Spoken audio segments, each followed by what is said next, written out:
在这地方我们要操作这个机台受到强制位移的这个分析结果啊。那我们来看一下边界条件，在这个地方我们要特别注意，我们会使用两种接触特性，一种是焊接接触，一种是一般接触。在一般接触的地方，我们给在滑轨区域、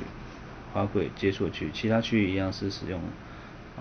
焊接接触啊。那我们会使用非线性的分析方式。我们开启一个新的档案，做个档案的汇入啊。在档案汇入的时候，我们把这个自动搜寻面把它打开。那自动搜寻面一打开，它就会自动帮我们把接触的区域去做个标注啊。那只是在我们一般它内定是所谓的焊接接触，所以我们要去把滑轨的区域将接触类型换成一般啊，一般接触。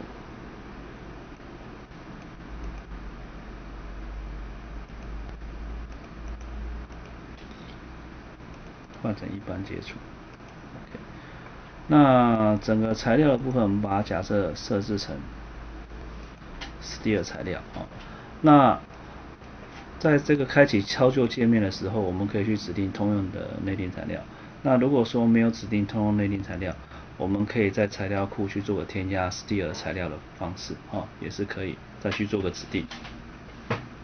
那接下来我们来下边界条件，底部的地方去做个拘束那我们在这个底座的地方去做一个强制位移。那在这个地方有一些小技巧就是说我们一般如果只给强制位移立 Y 方向，那在收敛的时候可能会不方便收敛，那是因为它的这个运动方程式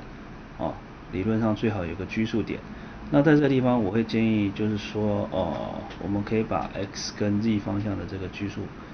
把它设为0，就位移量设为0，会方便这个有限元求解在收敛的时候比较稳定那接下来我们来新增一个非线性分析在其他选项里面，我们选择到非线性结构分析，给定一个名称我们就用这个机台强制位移这个作为我们的分析名称。那分析控制里面，我们把这个几何非线性打开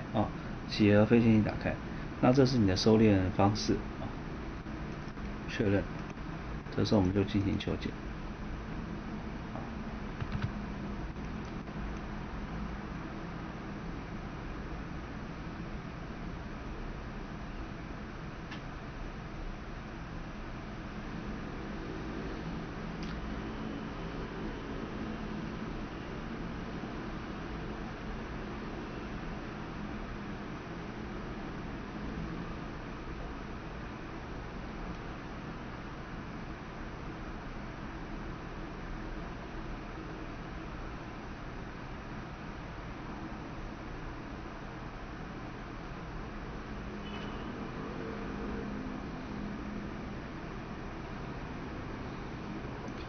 我们来看一下我们的分析结果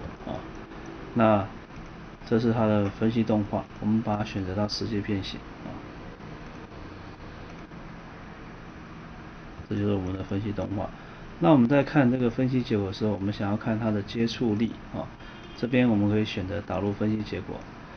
选择网格节点力，选择节点其他结果，有个总接触力，按下确认。这时候你就可以观察到整个分析过程它的接触受力那你如果嫌这个值太大，我们可以去做一个调整譬如说我们用1000牛顿做个判断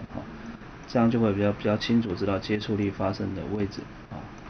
除了滑轨地方，在焊接区域的这个接触力，它也会帮我们去做个计算。OK， 我们这个题目就操作到这边。